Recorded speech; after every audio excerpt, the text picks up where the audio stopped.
J'avais déjà dit l'autre jour que j'aimais bien ce qu'avait dit Todorov, quand il disait que on ne pouvait pas séparer la vie et l'œuvre de quelqu'un. Je pense qu'effectivement, il y a des vies qui sont plus ou moins riches. Il y a eu plus ou moins d'expérience. Et que chaque fois qu'on a une véritable expérience, c'est un atout supplémentaire. On a vraiment vécu certaines choses. Par exemple, l'exercice du pouvoir. Tout le monde n'a pas eu un exercice de pouvoir, à part quelqu'un dans sa famille, le père qui a eu un pouvoir, etc. L'exercice de pouvoir au sens de rassembler autour de soi des gens qui ne se connaissaient pas au départ, en tout cas on n'a pas d'autorité officielle consacrée au départ. Ce pouvoir, il se mérite, il se conquiert, c'est pas la même chose. Le pouvoir d'un président de ceci ou de cela, d'un entrepreneur, c'est pas le même pouvoir que le père de famille, évidemment. Surtout quand on a dominé des enfants en bas âge au départ, ça n'a rien à voir. Et puis c'est quelque chose qui vous est donné, alors que là, l'entrepreneur, le chef, il va rassembler, il va polariser autour de lui des choses qui n'étaient pas faites pour se polariser. Il y a d'autres sortes d'expériences qu'il faut avoir. Tout à l'heure, je disais que l'expérience de la langue, des questions de langue est très importante aussi, de l'histoire des langues.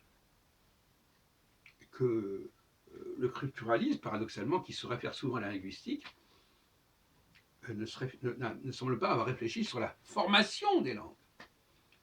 Il travaille sur le fonctionnement de la langue, mais pas sur la formation. Il travaille sur la synchronie, mais pas sur la diachronie. Mais il y a toutes sortes d'autres exemples. Il y a l'expérience du rapport amoureux, de la vie amoureuse. Il y a l'expérience de la création musicale, la création artistique. Il y a l'expérience chacun pourrait essayer de recenser toutes les expériences qu'il a vraiment à son actif. Par exemple, la recherche d'histoire des textes sur Nostradamus est une expérience extrêmement précieuse pour appréhender, par exemple, l'histoire des Écritures. Et quelqu'un qui n'a pas une expérience comparative, eh bien, il est handicapé, à mon avis. C'est une évidence. Donc, il faut recenser toutes nos expériences,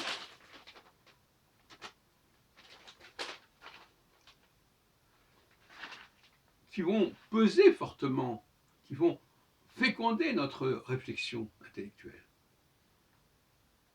L'expérience de la fratrie, par exemple, c'est intéressant aussi. L'expérience de l'immigration, c'est intéressant aussi. Par exemple, moi, j'ai fait une expérience riche, une véritable immigration, une véritable immersion en Israël, à l'âge de 19-20 ans. Apprentissage d'une nouvelle langue, apprentissage d'un nouveau pays, une nouvelle société. Même si ça n'a pas duré indéfiniment, mais c'est une expérience qui est profondément constituante, si on peut dire. Et on voit aussi, inversement, que les gens qui n'ont pas certaines expériences, eh bien, au fond, leur discours reste un peu abstrait, je dirais. Quand on n'a pas vécu certaines choses, quand on n'a pas certaines connaissances du terrain, ben, ce n'est pas très sérieux.